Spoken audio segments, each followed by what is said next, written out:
Hello दोस्तों, welcome to our channel EHS pro. आज का टॉपिक है कार्बन फुटप्रिंट्स। आपने क्लाइमेट चेंज के बारे में बहुत सुना होगा और ये भी कि आपको कार्बन फुटप्रिंट्स कैसे कम करने चाहिए, लेकिन वास्तव में ये है क्या?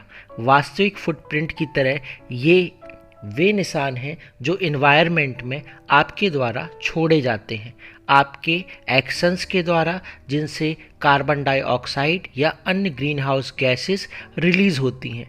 ये कार्बन डाइऑक्साइड जैसी वे हानिकारक गैसेस हैं जो कि फॉसिल फ्यूल जैसे कोयले, पेट्रोल आदि के जलने पर निकलती हैं।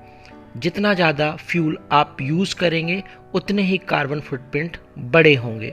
आप सोच रहे होंगे कि ये सिर्फ आपके घर में गैस सिलेंडर उपयोग करने या गाड़ी के इंजन से निकलने वाले कार्बन की बात है, लेकिन नहीं। यह आपके गैस सिलेंडर घर तक पहुंचाने वाले वाहन में रिलीज हुई कार्बन डाइऑक्साइड, यहाँ तक कि गैस निकालने की प्रक्रिया में भी एमिट हुई कार्बन डाइऑक्साइड भी इसमें शामिल है। और जो गैस सिलेंडर की मैन्युफैक्चरिंग में कार्बन एमिट हुई है उसे हम कैसे भूल सकते हैं? जितना हम सोचते हैं ये उनसे कहीं ज़्यादा है। इसका मतलब यह है कि आप और आपकी सारी वस्तुओं के कुछ ना कुछ कार्बन फुटप्रिंट जरूर होंगे।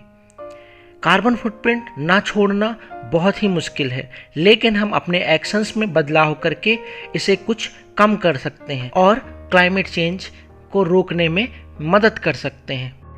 कार्बन फुटप्रिंट्स या ग्रीन हाउस फुटप्रिंट्स एक इंडिकेटर है जो कि किसी एक्टिविटी के दौरान, किसी प्रोडक्ट में या किसी कंपनी या देश के द्वारा कितनी मात्रा में कार्बन डाइऑक्साइड या ग्रीन हाउस गैसेस एमिट की गई हैं उसको मापता है। दूसरे शब्दों में हम कह सकते हैं कि कार्बन फुटप्रिंट्स मानव गतिविधियों के द्वारा टोटल कितनी मात्रा में green house gases, mainly carbon dioxide को उत्पन्न करता है।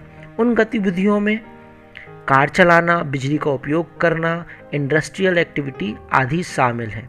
सरल शब्दों में कहें तो हमारे डेली एक्शंस या दैनिक कार्यों के पर्यावरण पर कार्बन उत्सर्जन के माध्यम से प्रभाव को मापता है।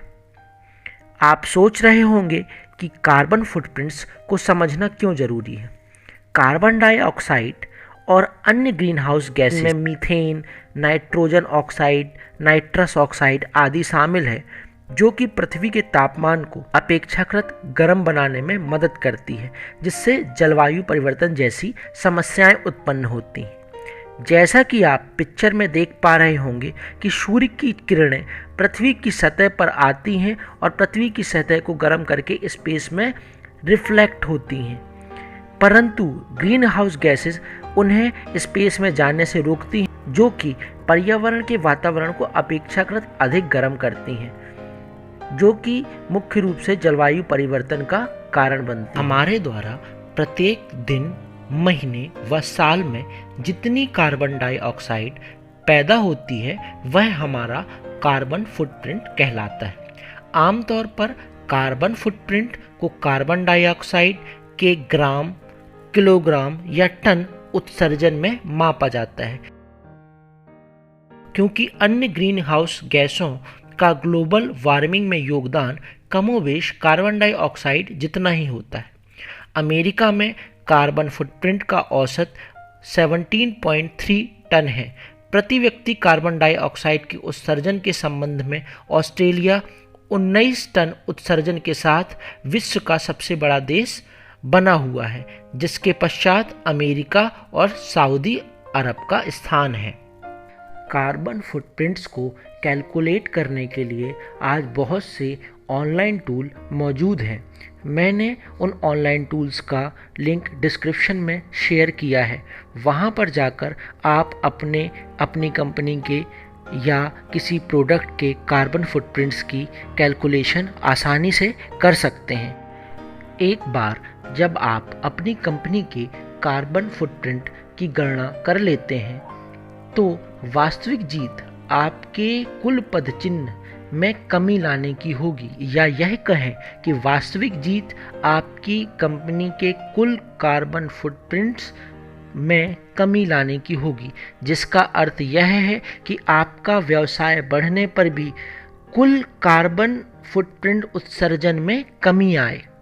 अब हम बात करते हैं कि कार्बन फुटप्रिंट्स या ग्रीन हाउस गैसों को कैसे कम कर सकते हैं।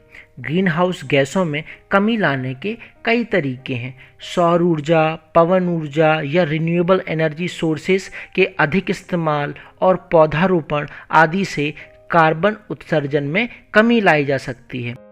अब बात करते हैं कि आप कार्बन फुटप्रिंट्स को कैसे कम कर सकते हैं। तो आप पर्सनल लेवल पर अपने कार्बन फुटप्रिंट कम कर सकते हैं, जैसे कि रेड सिग्नल पर गाड़ी होने पर इंजन बंद कर दें, ऊर्जा के प्राकृतिक स्रोतों का उपयोग कर दें अर्थात रिन्यूएबल एनर्जी का उपयोग करें, अधिक पेड़ लगाएं। एक अकेला पेड़ अपनी लाइफ में 1 टन कार्बन ऑक्साइड सोखता है। भोजन को बर्बाद ना करें, उतना ही पकाएं जितनी ज़रूरत है, क्योंकि इसे पकाने में काफ़ी ऊर्जा लगती है। पैक्ड फूड की जगह ताज़े खाने को प्राथमिकता दें। लोकल रूप से उपलब्ध खाद्य पदार्थों का इस्तेमाल करें, जिससे ट्रांसपोर्टेशन में रिलीज होने वाली कार्बन डाइऑक्साइड को कम किया जा सके। गाड़ी के टायरों में हवा सही रखकर भी हम ईंधन बचा सकते हैं। अच्छी स्टार रेटिंग वाले उपकरण भी बिजली बचाते हैं। कोशिश करें कि अच्छी स्टार रेटिंग वाले इलेक्ट्रॉनिक उपकरण खरीदें। एलईडी लाइट का इस्तेमाल करें। इसके इस्तेमाल से करीब 80 किलो कार्बन डाइऑक्साइड को कम किया जा सकता है। इन कुछ तरीकों से हम कार्बन फुटप्रिंट्स को कम कर सकते हैं।